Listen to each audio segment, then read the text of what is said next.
Dr. Ela Gupta, Clinical Director and Senior Consultant IVF Specialist at Forticity Fertility Clinic, which is situated in Malviya Nagar, Delhi.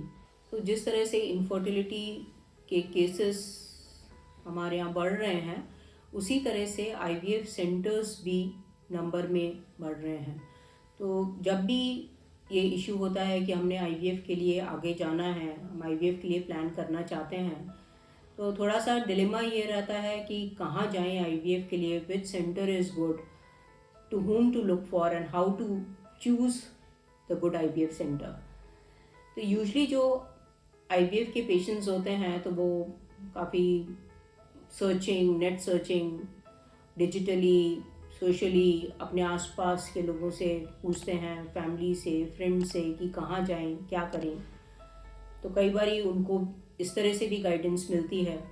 पर जब आप IVF centre के लिए देख रहे हैं तो उसमें 3 चीज़ें जो हैं वो बहुत इम्पॉर्टेंट होती हैं. एक तो ये कि IVF सेंटर में क्लिनिशियन टीम कैसी है, कितना एक्सपीरियंस्ड है, कितने साल का एक्सपीरियंस है, उनकी एक्सपर्टीज़ क्या है, और वो through out the day they are available in the center or not.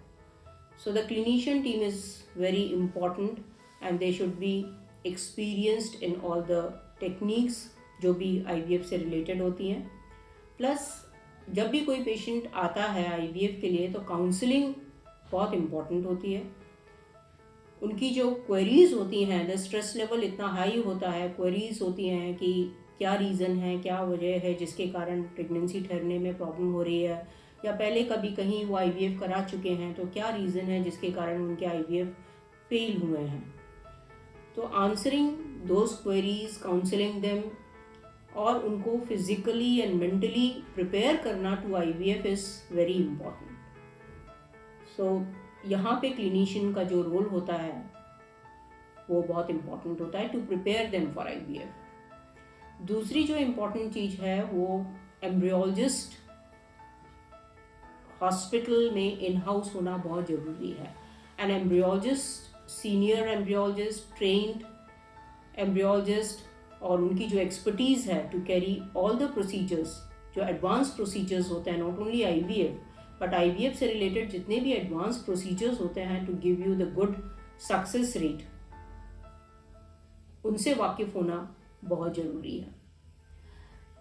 In house embryologist का मतलब है कि एम्ब्रियोलॉजिस्ट आपके हॉस्पिटल में ही throughout the day, all 365 days a year available है. बिकॉज ये जो ट्रीटमेंट होता है दिस इज साइकिल रिलेटेड. तो इसमें ऐसे नहीं होता है कि कोई भी कभी भी आ गया और ट्रीटमेंट हो गया. दूसरा, जब भी इन हाउस एम्ब्रियोलॉजिस्ट होते हैं तो जो साइकिल्स होती हैं वो एज पर पेशेंट्स होती हैं साइकिल्स. फिर हमने उनको बैचेस में करने की ज़रूरत नहीं होती है. जहाँ पे एम्ब्रियोलॉजिस्ट बाहर से बुलाया जाता है या इन हाउस एम्ब्रियोलॉजिस्ट नहीं है, वहाँ पे IVF साइकिल्स जो होती हैं वो बैचेस में होती हैं depending upon the availability of the embryologist. तो एक बैच प्रिपेयर हो रहा है, फिर सेकंड बैच प्रिपेयर हो रहा है. तो इस तरह से बैचेस में IVF साइकिल्स होती है. तो जहाँ पे IVF साइकिल्स बैचेस में होती हैं वहाँ पे डेफिनेटली जो आउटकम होता है वो भी कॉम्प्रोमाइज्ड होता है. तो इसीलिए when you are looking for the IVF center with the clinician team, the embryologist team is also very important. Then the third thing is the IVF lab or the IVF clinic. अब जो IVF lab है वो आपकी enrolled है, registered है with the Indian Council of Medical Research or not. ART bill भी आ गया है almost. तो उसके साथ ही now there will be state authorities to regulate the IVF centers. तो आपने देखना ये है कि IVF सेंटर जहाँ आप जा रहे हैं वो उस स्टेट अथॉरिटी के साथ रजिस्टर्ड है कि नहीं है. फिर IVF लैब जहाँ पे quality control is very important.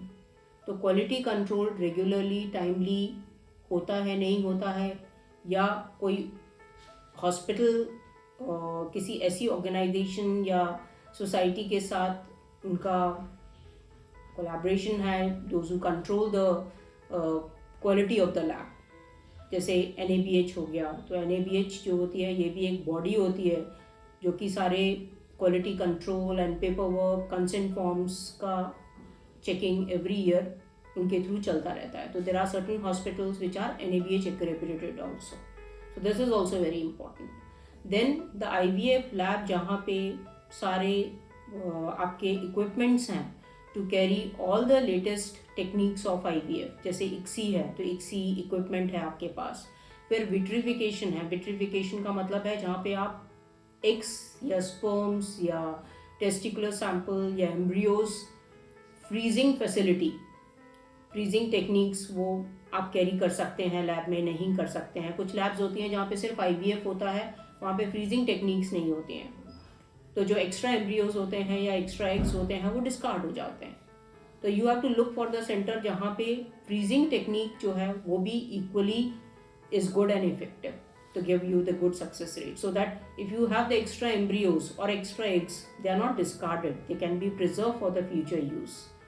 फिर आगे जो और भी important procedures हैं जैसे PGT है जहाँ पे genetic testing होती है embryos की, या PGD है जहाँ पे आपने rule out करना है कि कोई genetic disease family में run कर रही है.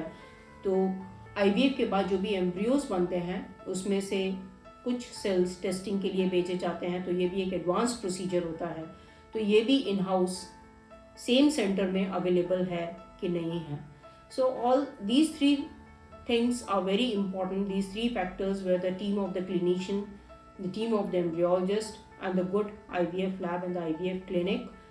So if there is a coordination between the 3, then definitely the good success rate will be there from that center.